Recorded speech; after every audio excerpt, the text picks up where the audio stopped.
When it comes to long-term food storage, fats and oils are among the hardest things to prep. In so many cases, they just don't have an especially long shelf life. Olive oil or vegetable oil will eventually turn rancid. Butter obviously needs to be refrigerated or frozen. And that's why ghee has become a very popular option among preppers and homesteaders alike. Ghee is basically clarified butter that has had the milk solids and lactose more or less removed. When made properly, it can be canned and made shelf-stable for future use. Now, a big disclaimer I have to mention here is that while people have been doing this for generations, ghee or other dairy products are not considered approved for canning.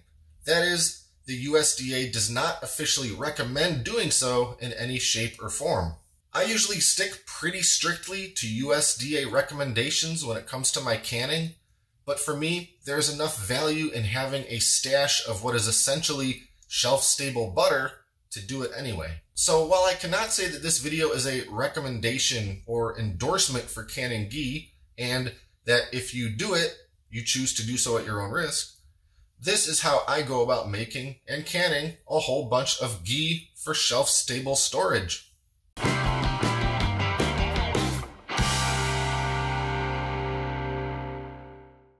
And the butter that we're going to be using to make our ghee today is actually a big batch of butter that I made quite a while back, and it's been sitting in the freezer ever since, waiting for me to get around to turning it into ghee. So I've had it thawing out in the fridge for a few days, and we're ready to go. Now, most of the process to make ghee involves cooking it in a large pot like this on the stove. And real quick, I want to point out that I've actually got a cast iron trivet over my burner, and I'm putting the pot on top of that. That's because we're going to be putting a lot of heat into this pot to cook that butter, and this cast iron trivet's just going to help sort of dissipate that heat and distribute it a little bit evenly, rather than those flames just torching the same spot on the bottom of the pot and risking scorching any of the butter. If you don't have a trivet like that, you could use something like an upside down cast iron pan or the lid of a Dutch oven if it'll lay flat or something like that. And if you don't have any such thing, just be very mindful of the heat hitting the bottom of that pot and take care not to scorch the butter. So with our heat on about medium, I'm just going to start putting the butter into the big pot.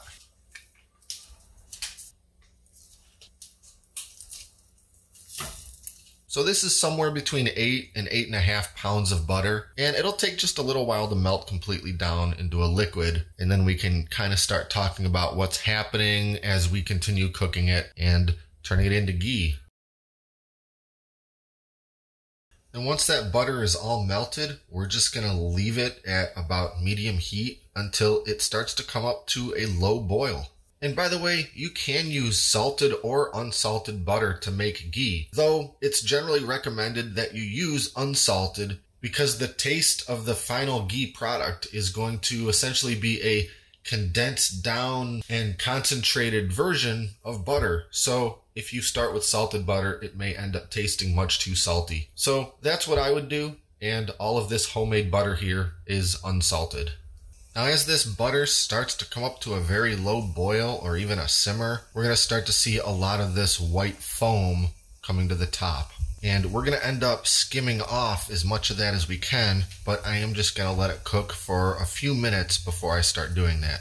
All in all, we're going to end up simmering this butter for anywhere between 20 and 40 minutes. We need to let it go long enough for the milk solids to separate from the rest of it. Those milk solids will fall down to the bottom of the pot, and once we skim all the foam off the top as best we can, the liquid that remains is our ghee. And there's pretty much no rushing this step. We just have to let it cook long enough for that to happen.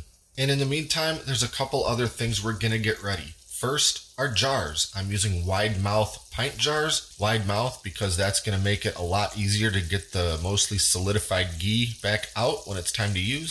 And I am going to heat these jars up and give them a sterilization, but I'm going to do it in the oven. Normally I might steam or boil them, but I really want these jars to be completely bone dry when we start putting ghee into them because, of course, fat and water don't mix. So I'm going to stick these into a 250 degree oven for 20 minutes or longer, basically I'll leave them in there until I'm ready for them.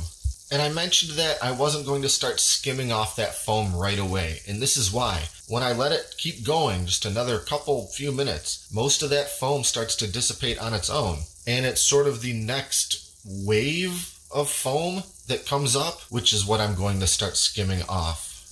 And the other thing I'm going to start getting ready is the pressure canner. Butter and ghee is absolutely a low acid food. For ghee, we have to use the pressure canner. We absolutely cannot just use the hot water bath canner. And when we're a little closer to ready to start filling up the jars, I'm going to turn the heat on and start filling up the 3 quarts of water I have in here per the instructions for my pressure canner, and bring the temperature of that water to just about a simmer. And the reason for this is we're going to be putting hot ghee into hot jars, and I don't want to put them into ice cold water in the canner because that temperature difference will increase our risk of having a jar break. So hot ghee, hot jars, hot water in the canner, not boiling, but hot. And at that time, we'll be ready to fire up the pressure canner.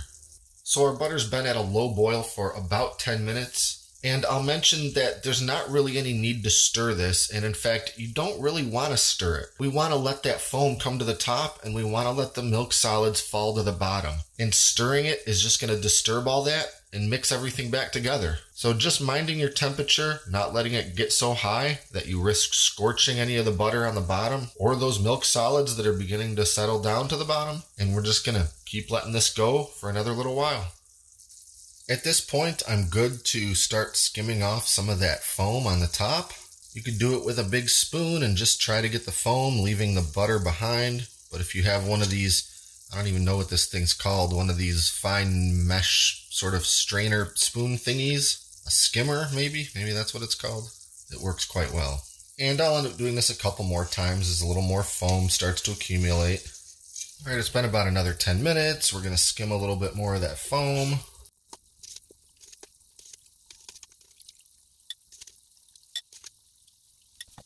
All right, we're somewhere between 25 and 30 minutes into the boil, and you can kind of see as that butter is boiling and rolling about, it still looks pretty non-clarified. There's a lot of different sort of textures rolling around in there, and a lot of that is the milk solids. And as we keep letting this go a little bit longer, much more of that's going to begin separating and falling down to the bottom of the pot. And in the meantime, the stuff that floats to the top, that foam, we're going to continue skimming that off of there. And by the way, all that stuff you've been skimming off, once that cools down to about room temperature, it's going to mostly solidify. So if you don't want to just discard this, you don't want it to go to waste, let this get solid and use it to butter your toast or whatever. Okay, we're right at about the 38, 39 minute mark, and I've gone ahead and turned the heat off because at a certain point, the milk solids are as separate as they're going to get, but that sort of rolling action of the boiling is keeping them from settling to the bottom. So I got the heat turned off now. I'm going to let this completely stop bubbling. Wait a few minutes for most of those solids to kind of fall down to the bottom. I'll give it maybe one last skim on the top for that foam, and then we're going to be ready to move on to the next step. I know it seems like we've cooked it for a long time, but you really want to let it go as long as it needs to fully separate those milk solids, and also cooking it long enough gives your ghee that sort of signature nutty, lightly toasted flavor from having cooked those milk solids to the point that you have. And now we're ready to filter our ghee to really make sure that as many of those milk solids are out of there as we can get. So to do this, I'm going to use my mesh strainer funnel, about 4 layers of cheesecloth, and a big regular metal funnel. So I'll lay the cheesecloth over the metal funnel, put the mesh strainer over top so it kind of holds everything in place, and then I'm going to carefully start ladling the ghee through it. And you can see right there, right off the bat, how much clearer that looks than any melted butter you've ever seen. Now, if I had a better way to secure this cheesecloth and strainer and everything to the pot, I might just pour the bigger pot right into this funnel. But I don't really, so I'll just go ahead and ladle it. And you know what? That'll also make it kind of disturb the milk solids at the bottom of the bigger pot a little less. I can just leave most of them right behind.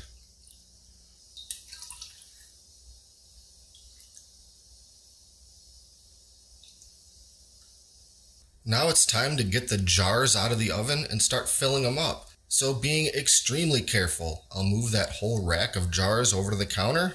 And now I'm going to use my canning funnel and start filling up the jars. But because these jars have been in the oven for the last while, I'm going to try my best not to actually touch the jars with the funnel because my little plastic funnel might melt. I should probably upgrade to a steel one. I want to fill these up, leaving 1 inch of headspace in each jar. And I think that's about it, but I'll double check it in a minute with my little measuring tool. We'll move on and fill the rest.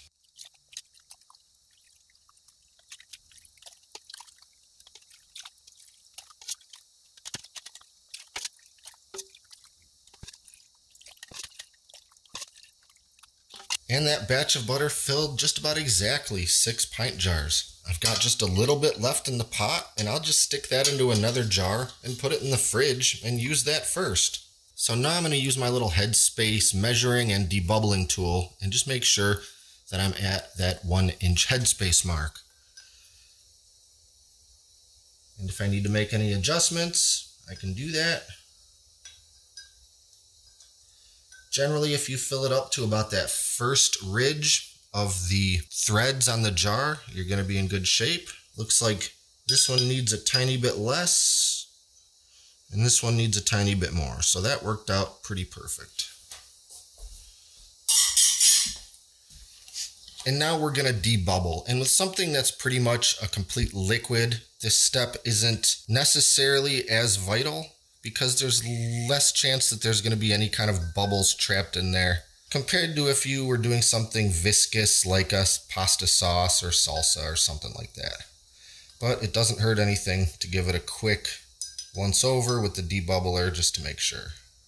And the last step before putting on the lids, we have to wipe the rims. And so I'm just going to take a paper towel and make sure to thoroughly wipe down the top edge of every jar. And I know that I made a bit of a mess with that ladle as I was doing this, so I don't want to skimp out on this step. Now, normally I would say to use a damp paper towel, but because this is butter, the water of a damp paper towel isn't really going to help necessarily, so I'm just going to use a dry paper towel to get as much of that residue off of each rim as I can, because we don't want anything obstructing the rubber gasket on the lid.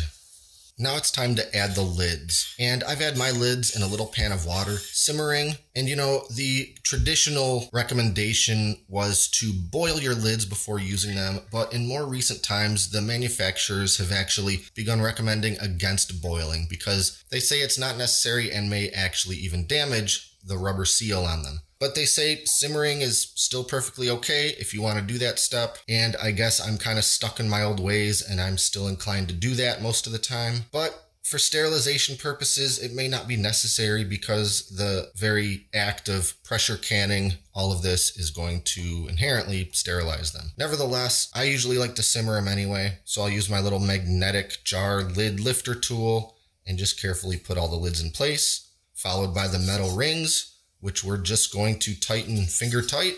No need to crank them down with all our might. Keeping in mind, of course, that these jars are still screaming hot from that almost boiling ghee that's now in them and the fact that they were just in the oven for a while. And now it's time to start loading up the canner. So using the jar lifter tool, I'll carefully set each jar in.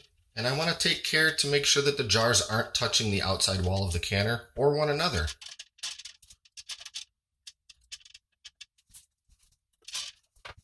Now we're going to put the lid on the canner and turn the heat to high and let this come up to temperature to the point where it starts venting.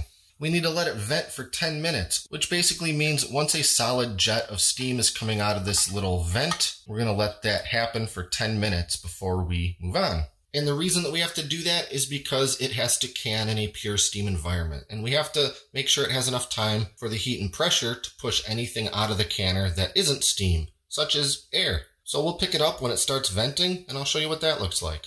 Okay, the venting has begun, and you should be able to see that jet of steam shooting out of the top. So after I let that go for 10 minutes, it'll be time to add the weight, or the pressure regulator. This pressure canner is a pretty simple style that uses this little weighted topper to regulate the pressure. No weights and just the topper would be 5 pounds of pressure. If I add one of the weighted rings, that's 10 pounds. 2 rings, that's 15 pounds. For this, I'm using 10 pounds of pressure, so that's 1 ring. If you have a fancier canner that uses a dial gauge pressure regulator, well, you would do it that way. And by the way, I've learned the hard way that using tongs is a great idea for putting that topper in place, considering that there is screaming hot steam shooting out of the canner. Now I need to let this go for a little while longer until that weighted topper starts to rock back and forth in sort of a medium speed rhythmic pattern. I may need to dial the heat back just a little bit so it's not rocking too violently, or I may need to turn it up if it's not rocking at all. But once it starts doing that, the processing time has officially begun. And as I mentioned at the beginning of this video, this isn't really a recommended thing to pressure can. So there's not an official recommendation for how long the processing time should be. So reading through generations of butter and ghee canning recipes all over the internet, I see everything from 30 minutes to 90 minutes. So I kind of split the difference and go 75 minutes for these pint jars. If you were doing this in quart jars, which I'm not really sure why you would, because that's an awful lot of ghee in one jar, you'd probably want to go the full 90. So I'm letting this process for 75 minutes, and then we're just about finished. Okay, processing is finished, the heat is off, and now I just have to let the canner sit here for a little while, maybe 20-25 minutes, until all the pressure inside of it dissipates on its own. I'm not going to mess with the lid or the weighted topper or anything until I know that there's no more pressure in the canner. And then finally I can remove the lid and check out my final product. Using the jar lifter, I'll carefully move these jars over to the counter where I've got a couple towels laid out. That helps insulate these hot jars from the perhaps cold countertop. And now I'll let these sit here on the counter for several hours until they're completely cooled down. But I will mention that once about every 15 minutes, I'm going to give each jar a slight agitation, because if there are any remaining milk solids in that ghee, it's going to end up separating, and I'd rather that it be mixed together and incorporated so my jars of ghee don't appear weird and separated once they're completely cooled. And over the next little while, I'll expect to hear the lids on each jar pop, signifying a successful seal. And as always, if any of the lids don't pop, I have to assume that the seal has failed and it was an unsuccessful canning. If that happens, I could get a new lid and reprocess that jar, but usually I just go ahead and stick that jar of whatever in the fridge and use it first. But assuming that all of the lids and jars seal successfully, once they're down to room temperature, I'll give them a quick wipe down in case there's any ghee residue on the outsides of the jars. I'll put a label on the top with today's date, and I'm ready to put them up on the shelf. And by the way, here's that little bit of leftover ghee that I had that didn't fit into the 6 jars. Since it didn't go in the canner, it's already cooled and pretty much solidified. This is ready to use for cooking or whatever else I want.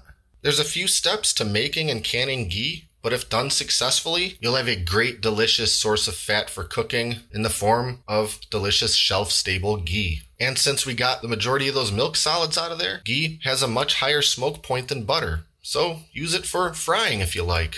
And as far as how long they'll last on the shelf, again, there's no hard and fast rule or recommendation. Some people say as much as 5 years. Other people say a few months. My rule of thumb for most wet canned goods is 1 year, though in many cases, I know it would be perfectly good for longer.